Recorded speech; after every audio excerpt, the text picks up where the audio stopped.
서정함의 시사 줌인. 강원정보문화진흥원, 계란사랑, 플렉스 코리아, 남성 화장품 티에소에서 제작을 지원하고 있습니다. 서정함의 시사 줌인. 지금 시작합니다. 마음속 깊이 있는 이야기를 심도 있게 풀어드리는 시사주민 심터뷰 시간입니다. 오늘 이 시간에는 지난 2019년에 시작해 올해로 4회째를 맞는 2022 평창 평화포럼 소식을 나눠보도록 할 건데요. 자, 올해도 평화포럼에 우리 좌장으로 참여하셨던 청와대 국가안보실 정책자문위원 윤재선 위원 모셨습니다. 안녕하세요. 네, 안녕하십니까. 네, 반갑습니다. 마침 오늘이 또 3.1절이라 이 평화에 대한 이야기, 특히 우리 강원도에서 열린 평창 평화포럼에 대한 이야기를 좀 나누려고 하는데요. 며칠 전에 폐막한 2022 평창 평화포럼, 어떤 취지로 좀 시작이 되셨나요? 이게 벌써 4회째인데요. 네네. 아마도 이 취지 문제는 사실상 평화재단에 계신 분들이 이렇게 잘 알고 계십니다만은 네. 우선 제가 이제 거기 참여를 했기 때문에 해서 본 그 내용으로 얘기한다면은 네. 아마도 2018년도에 평창 동계 올림픽이 있었고 네. 그다음에 동계 패널림픽이 있었습니다. 네, 그렇죠. 그래서 그 유산하고 가치를 보존하고 그리고 그 성과를 아마 개선 발전시켜보자 하는 뜻으로 2018년도에 아마 평창 기념재단을 만드는 것 같아요. 네네. 예, 그에서 여러 가지 일을 많이 하고 있는데, 네. 예, 근데 뭐 다양한 유관 기관과의 협력 그리고 그걸 통해 가지고 뭐 올림픽 가치 이 교육한 프로그램이라든지, 네. 예, 그 일환 중에 하나가 이번에 했던 평창 평화 포럼입니다. 네. 그러면 사실 어떻게 보면 이 평창에서 열릴 수밖에 없는 그런 포럼이 아닌가 싶기도 한데요. 네네. 그렇다면 올해 이 평창 평화 포럼에는 어떤 의제들을 가지고 좀 논의를 하셨나요? 여러 가지 이제 많은 의제가 있었습니다만은 중점적으로 네.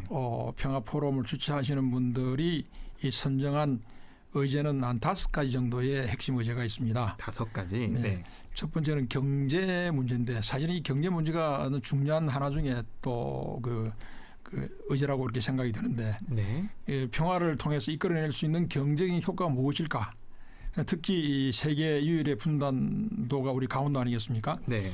이 이 강원도의 특수성을 바탕으로 해서 남북 경협을 집중적으로 논의하는 게 좋겠다. 뭐 이런 뜻을 가진 것 같습니다. 네. 이번에 그 철도공사 사장님으로 계신 그 나 사장님을 또 저도 개인적으로 만나서 이렇게 얘기했습니다만은 네. 이 경제 분야에 그리고 그 남북 철도 문제 네. 이 문제에 관해서 정말 많은 관심을 가지고 있다 하는 것을 그 사장님을 통해서 많은 또 얘기를 듣는 계기가 되었습니다. 네. 그다음에 이제 그 아무래도 동계 올림픽이 이제 계기가 될 생각이기 때문에 네. 스포츠를 통해서 더 나은 세상을 만들어 보자. 그리고 스포츠. 평화 구축에 있어서 스포츠의 역할이 무엇인가 뭐 이런 것들을 이번에 같이 논의를 했습니다. 네. 그다음에 DMZ의 평화지대인데 네. 사실 이 DMZ는 전쟁의 산물이거든요. 그렇죠, 전쟁 사실. 이후에 이제 산물이지만 네. 이것이 이제 수년 그 이후로 뭐 한 70년 전에 이렇게 보존이 되어 왔습니다만 그 DMZ에 대한 그 전 지구법적인 접근 그리고 이걸 어떻게 하면은 평화지대로의 변화를 할 것인가 네. 뭐 이런 문제들에 관해 가지고 이제 의제를 다루었고요. 네. 그다음에 이제 UN SDGs는 아시다시피 지속 가능한 발전 목표인데 네. 거기에 맞추어서 그러한 관점에서 논의를 했습니다. 네.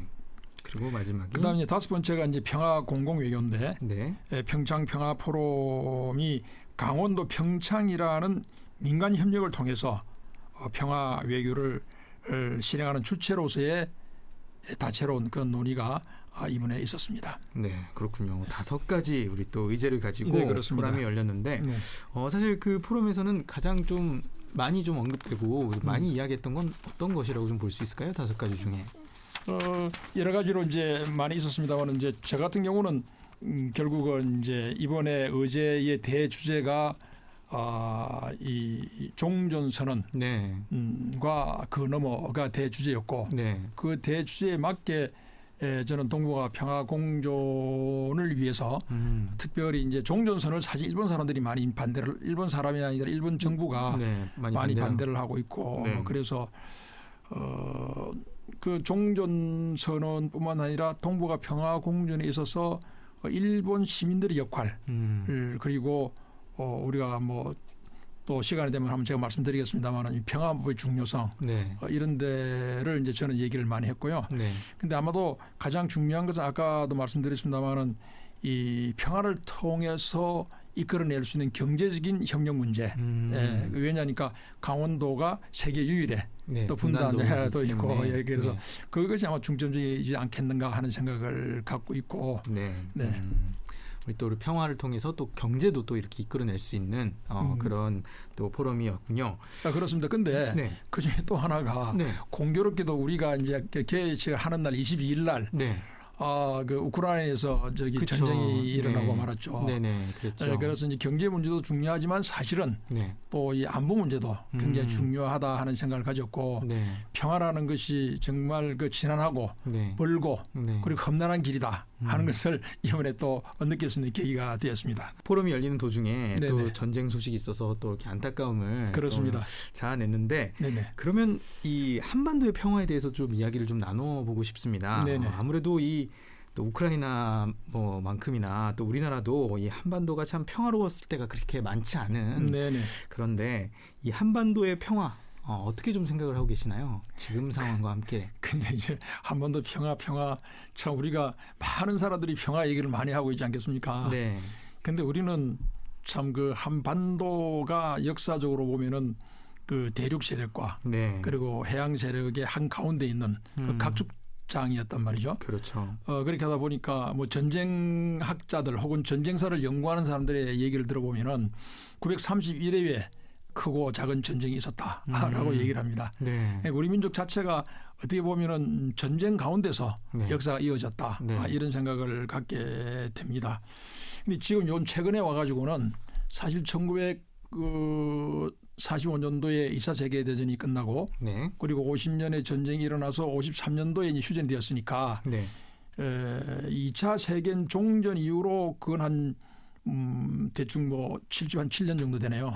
그리고 한국 전쟁 끝난 지가 69년 한 70년 정도가 되는데 네. 그동안에 보면은 어떻게 생각하면 가장 평화스러운 시절이라고 볼 수 있다고 생각할 수 있는 것이죠. 네. 그런데 그 평화가 네. 정말 온전한 평화인가? 이 문제는 한번 의문이 뒤돌아볼 드는군요. 필요가 있는 것이죠. 네. 말하자면은 그 당시에 전쟁이 끝난 것이 아니라 휴전이 된 상태 아니겠습니까? 그렇죠. 이 휴전 상태이기 때문에 진정한 의미의 우리가 평화라고 생각할 수 있을까 하는 그런 의문을 갖게 됩니다. 그래서 이제 지금 우리나라 정부에서는 종전 선언을 하자. 네. 왜냐니까 이제 전쟁을 일단 끝내놔야지만은 그렇죠. 서로가 북미 간에 마찬가지고 남북 간에도 마찬가지고 네. 서로가 이렇게 안정과 신뢰감을 가지고 뭐 경제 발전도 이어올 수 있지 않겠느냐. 뭐 그런 생각들을 가지기 때문에 아마 종전선언을 하자고 그랬고 네. 이 종전선언에 이어서 이제 평화 체제가 구축이 된다 그러면은 신뢰 관계가 이제 회복되는 거거든요. 네. 그때의 진정한 의미의 이제 남북의 평화도 돌아올 것이라고 생각을 합니다만 기왕에 말씀을 주셨으니까 많은 사람들이 생각할 때 이 종전선언 자체를 마치 그 끝나고 나면은 뭐 북한이 한국으로 공격할 것 같은 그런 말씀 안보의 위협을 느낄 수 있다. 네. 이렇게 생각을 하시는 것 같은데 네. 오히려 반대라고 생각됩니다. 이게 이제 휴전 상태를 종전 상태로 선언 물론 정치인 의미는 있습니다만은 네. 이렇게 선언함으로 해서 이제 그러니까 평화 체제 구축에 들어가는 첫 출발점이 되는 거죠. 이것이 네. 끝나는 것이 아니라 네. 그런 의미로 생각한다 그러면은 종전선언은 굉장히 중요하다 이런 생각을 갖게 되고요. 네. 그래서 가장 중요한 평화 체제는 전쟁을 하지 않고 네. 이기는 것. 그것이 이 가장 중요한 평화 체제가 아니겠는가 하는 생각입니다. 네. 조금 더 말씀드려도 될까요? 네네 말씀해 주시면 됩니다. 네. 우크라이나 사태를 네. 본다 하더라도 네. 결국은 어저께인가 보도에 보니까 민간인들하고 군인 포함해 간 400여 명이 이제 죽음으로 네. 이렇게 몰리고 말았는데 전쟁은 결과적으로 많은 사람을 죽이는 거거든요. 네. 죽이지 않고 할 수 있는 그러한 이 방법이 손자병국에도 보게 되면은 결국은 전쟁하지 않고 이기는 것이 가장 큰 병법이다. 네. 이 병법이 세계적인 병법으로 되어 있는 거거든요. 그 네네. 이유도 다분히 평화는 전쟁하지 않는 것이 평화다. 이건데 또 선제 타격이니 그런 말씀을 하시는데 많은 사람들 어떤 분들은 뭐 국민들도 마찬가지고 네. 또 우리가 사람의 생각이 서로 다르듯이 물론 그 부분도 뭐 그 틀린 말은 아니겠습니다만은 그러나 선제 타격이라는 용어는 군사 용어로 쓰는 용어이고 네. 정치적인 용어는 굉장히 외교적이거나 이런 네. 용어로 바꿔주고는 조금 이렇게 자칫 상대방을 위협에 몰아넣어 가지고 자극할 수 있는. 그렇습니다. 네. 전쟁을 도발할 좀 위험성이 있기 때문에 네. 우리는 종전선언의 개념, 선제 타격의 개념 이런 것들을 좀 우리 국민적 합의가 일어날 수 있도록 네. 좀 뭔가 우리가 이런저런 시간을 통해서 서로 이해할 수 있는 그런 시간이 있으면 좋겠다 하는 생각을 이번에 포럼을 하면서도 많이 느꼈습니다. 네, 그러면 위원님의 말씀을 좀 정리를 해보면 네. 이 종전선언이라는 것은 어떤 안보의 위협을 느끼거나 뭐 그런 것들이 아니고 네. 확실히 이루어져야 되는 거고 네네. 종전선언이 이루어져야 그 그렇죠. 다음에 좋은 것들도 평화협정이 되고 이고 그다음 신뢰관계 회복되고 네. 그런 얘기입니다. 그런 의미에서 좀 필요하다 네네. 이렇게 말씀을 해주셨고요. 네네. 자, 그러면 우리 한국 정부는 어떤 좀 외교를 계속 펼쳐 나가면 좋을까요? 우리 위원님이 그래서 생각하시기에. 이제 외교 저는 뭐 외교 전문가는 아닙니다만 네. 그 이번에 평창 평화 포럼 주제가 정말 시적절하고 네. 참 그 좋다고 생각됩니다만은 평화가 멀리 있는 것이 아니라 평화는 여기에 그리고 여기. 종전선은 그 너머 네. 그 평화 협정 체제를 맺어서 하자는 그런 얘기거든요. 네. 그런 의미 가운데에서도 이제 특히 이제 우리 파트너 7에 대한 그 주제 자체가 네. 이 한일 간의 우호 관계를 네. 위해 가지고는 시민들의 협력이 필요하다.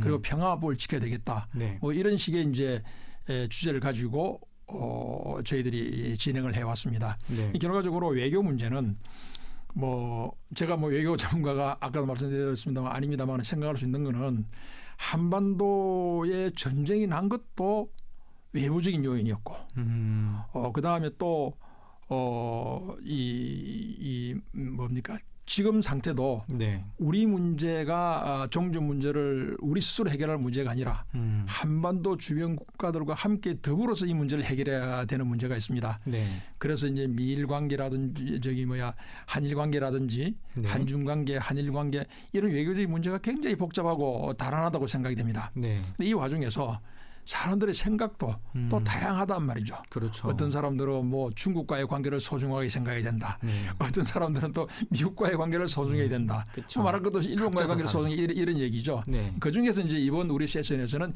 일본과의 관계를 소중하게 할 수밖에 없다. 왜 그러냐니까 일본 사람들이 전국적으로 종전 선언에 관해 별로 감심이 없어요. 네. 자기들은 무엇만 관심을 갖고 있냐니까 자기들의 문제. 납치자 문제 네. 여기만 신경을 쓰고 있단 말이죠. 네. 따라서 납치자 문제뿐만 아니라 어떻게 생각하면은 남북이 분단된 것도 일본 사람들의 그 뭡니까 과오에 의해서 분단이 된 게 맞는 거거든요. 네. 식민지 이후로 생긴 문제이기 때문에 네. 따라서 그렇게 생각한다 그러면은 자국의 문제뿐만 아니라 이웃나라 한국의 문제로 생각을 그렇죠. 해서 네. 한국과 한국과 함께 더불어서 이 문제 해결해야 되는데 그렇지 못하고 자국만 하고 있는 것이죠. 그러니까 이번 포럼에도 그런 얘기가 나왔습니다. 사실은. 그러니까 일본은 너네들 문제만 생각할 것이 아니라 네. 한국의 종전 문제도 생각을 해서 네. 동시에 병행해서 가야 되겠다 이런 얘기죠. 근데 이 문제를 앞으로 어떻게 해야 될 것인가라는 문제는 뭐 다양한 얘기가 나왔습니다만은 또 시간이 주어지면 다시 제가 말씀을 드리겠습니다. 네, 그렇군요. 일본이 또 이렇게 좀 나서줘야 되는 네. 이렇게 좀 간과해서는 안 되는 네. 그런 문제라고 말씀을 해주셨고 네네. 그러면 이 한반도의 평화는 좀 어떻게 좀 노력을 하면 좋을까요? 뭐 민간에서 좀 해야 될까요? 아니면 뭐 어떻게 해야 좀 평화가 좀 빨리 올 수 있을까요? 그래서 뭐 우리 진행하시는 분께서도 뭐 저보다 더 잘 아시면서도 진행장님한테 질문을 하시는 것 같은데 이 사실은 네. 아무래도 전문가시니까. 네. 뭐 전문가라기보다는 이 분야에서 오랫동안 활동을 해온 느낀 게 뭐냐니까 네. 결국은 한반도의 평화는 네. 우리 스스로 해결할 문제다. 스스로 해결할 문제다. 네. 네. 그러니까 외교를 소홀히 하자는 뜻이 아니고 네. 또 오해가 돼서는 안 되겠습니다. 네. 외교 문제를 잘 이제 실용적인 외교가 되겠죠. 네. 잘 활용하면서도 남북의 문제를 스스로 해결을 할 의지가 있을 때 네. 가능하지 않겠느냐. 그 의지 중에 첫 번째가 저는 남북 경제 협력 체제라고 봅니다. 남북 경제 협력 그렇습니다. 체제다. 결국은 그러니까 경제군요. 그렇습니다. 네. 이제 먹고 사는 문제고. 네. 그다음에 사실은 지금 남북 간에 이렇게 분단돼 있고 하지만 제가 어떤 그 세미나에 가가지고 어떤 분을 외국인을 만났는데 네. 자기가 남한하고 북한 청소년이 같이 하는 어떤 캠프에 참석한 일이 있다고 그러는 어린아이들이. 네. 근데 묘하게 들리는 말이 똑같은 한국말은 같은데 조선 사람 말 그러니까 북한 사람들이겠죠. 네. 그 사람들이 말하는 거하고 그다음에 우리 한국 사람들의 어린아이가 말하는 게 묘한 차이가 있다라 이런 얘기죠. 네. 70년이 지났기 때문에 그런 문제가 다분히 있다고 생각이 됩니다. 네. 그런데 이 아이들은 지금 다 AR을 지금 차고 있잖아요. 네. AI가 스마트폰인데. 네, 그렇죠. 예. 그리고 이 사람들은 다 남한이나 북한이나 백두산이나 한라산이나 어디에서도 보고 있단 말이죠. 그렇죠. 아마도 머릿속에는 남북한의 개념 자체가 없을지도 몰라요. 완전 미래에 가가지고는 미래에 가면, 네. 이렇게 생각한다 그러면은 이제 너무 체제 경쟁 하지 말고 네. 먹고 사는 문제, 네. 경제 문제부터 먼저 해결해 나가자. 특히 포스트 코로나 이후에는 우리만 살아서는 안 되는 거잖아요. 그렇죠. 네. 생명은 평등하다는 사실을 알게 됐지 않았습니까? 그렇죠. 예, 근데 뭐 이번에 그 뭡니까 코로나가 생기고 난 다음에 보니까 뭐 코로나 얘기에 관해 가지고 해야 될 일 많이 있습니다만은 네. 평등한 생명이라는 사실을 알게 됐잖아요. 미국의 대통령도, 네. 영국의 수상도, 네. 예, 모든 사람들이 이제 그런 상태에 놓여 있기 때문에 결과적으로 우리 인류는 이제 평화 문제가 자국의 문제로 끝날 것이 아니다라는 사실을 우리가 알게 됐습니다. 네. 그러니까 평화의 문제는 그러니까 이기적인 평화가 아니라 네. 그러니까 이제 이 타인을 위한 이웃을 위한 평화가 돼야지만은 공존할 수 있다 네. 하는 생각을 이번에 이제 갖게 된 것이죠. 네. 그 중에 하나가 가장 중요한 것이 교류 문제. 교류 특히 문제. 일본과 한국의 문제는 정책이 바뀌게 되면은요. 정부의 정책이 바뀌게 되면은 모든 저기 뭐라 그럴까 정책도 또 바뀌어보려고 말해버리게 되는 것이죠. 그렇죠. 예. 연결고리 그렇습니다. 네. 한 70년 동안 반복되는 이유가 네. 위안부 문제도 그렇고 일본의 경제관의 문제도 그렇고 모든 문제들이 다 여기서 문제가 생기는 거죠. 네. 따라서 정부가 바뀌더라도 바뀌지 않는 것은 민간 교류가 아니겠는가 하는 생각이죠. 포스트 코로나 이후에는 더 중요한 것은 자국 중심의 평화를 떠나서 이웃을 위한 평화를 생각할 수 있는 것 그것은 시민 간의 교류가 아니겠는가 그런 생각을 가졌습니다. 네, 시민 간의 교류까지 제가 아까 그래서 잠깐 민간 교류라고 해서 맞습니다. 알고 있다 이렇게 네네. 말씀을 해주신 것 같은데요. 네네. 자, 오늘 이 참 평화 얘기를 하다가 보면 정말 할 말이 참 많은데 네네. 저희가 지금 남은 시간이 별로 남지 않아서 네네. 저희가 좀 오늘의 대화를 좀 마무리하면서 한 네네. 곡을 들으면서 마무리를 좀 져야 할 것 같아요. 네네. 근데 이 또 역시 좀 평화로운 노래 한 곡을 좀 선곡해 주시면 좋겠는데 어떤 네. 곡을 좀 함께 들으면 좋을까요? 네.